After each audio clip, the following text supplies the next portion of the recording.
Hi అండి, welcome to our channel. నేనైతే capsicum ఉన్నాయి ఏం చేద్దామా అనేసి థింక్ చేసి ఇలా అయితే ట్రై చేస్తున్నాను. క్యాప్సికమ్ రైస్ చేస్తున్నాను. దానికి కావాల్సిన ఇంగ్రీడియంట్స్ చూసారు కదా, అవి ఇలా అయితే ఆయిల్ పెట్టేసి ఇలా జీరాను ఆవాలు వేసేసాను. నేను కర్రీస్లో కోటింగ్స్లోకి యూజ్ చేయండి, మా ఇంట్లో లైక్ చేయలేదు, అందుకని ఈ రెండు యూజ్ చేస్తాను. ఇలా రోస్ట్ అయిన తర్వాత మనం కట్ చేసి పెట్టుకున్న క్యాప్సికమ్ అండ్ ఆనియన్, టొమాటో, మిర్చి ఇవన్నీ యూజ్ చేసేసి ఇలా ఫ్రై చేసుకోవాలి. ఇది చాలా ఫ్రై చేసుకోవాలి. ఈ క్యాప్సికమ్ రైస్ అనేది చాలా టేస్ట్గా బాగుంటుంది.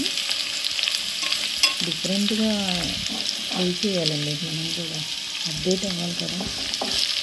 క్యాప్సికమ్ రైస్ కూడా చాలా బాగుంటుంది. నేనైతే ఫస్ట్ టైం ఇది ట్రై చేస్తున్నాను, ఎప్పుడు కర్రీలో చేస్తాను. మా ఇంట్లో మా అక్క వాళ్ళ పిల్లలకి, తమ్ముడు వాళ్ళ పిల్లలకి, మా బాబుకి అందరూ ఇలా డిఫరెంట్గా చేస్తే ఇలాంటి రైస్లు అసలు చాలా ఇష్టంగా తింటారు. చాలా టేస్టీగా రుచిగా అనిపిస్తుంది. ఇలా ఫ్రై అయిన తర్వాత salt and dhaniya powder first use చేసేది తగిలిచ్చి కొంచెం మిగిలిపెట్టి అల్లం వెల్లుల్లి వేసేసి ఇలా ఫ్రై చేసుకోవాలి. నేనైతే ప్లెయిన్ రైస్ యూజ్ చేస్తున్నాను. గురించి మీకు కావాలంటే బాస్మతి రైస్ కూడా యూజ్ చేసుకోవచ్చు.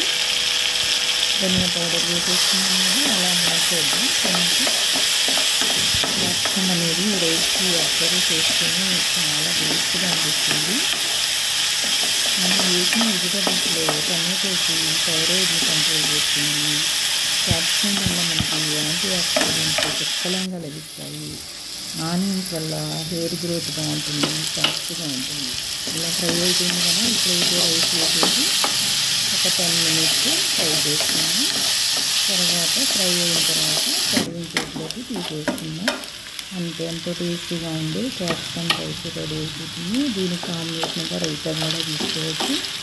నా ఈ రెసిపీ మీకు నచ్చినట్లయితే లైక్ చేయండి, షేర్ చేయండి, సబ్స్క్రైబ్ చేయండి. మోర్ వీడియోస్ కోసం పక్కనే ఉన్న బెల్ బటన్ని ప్రెస్ చేయండి. Thank you.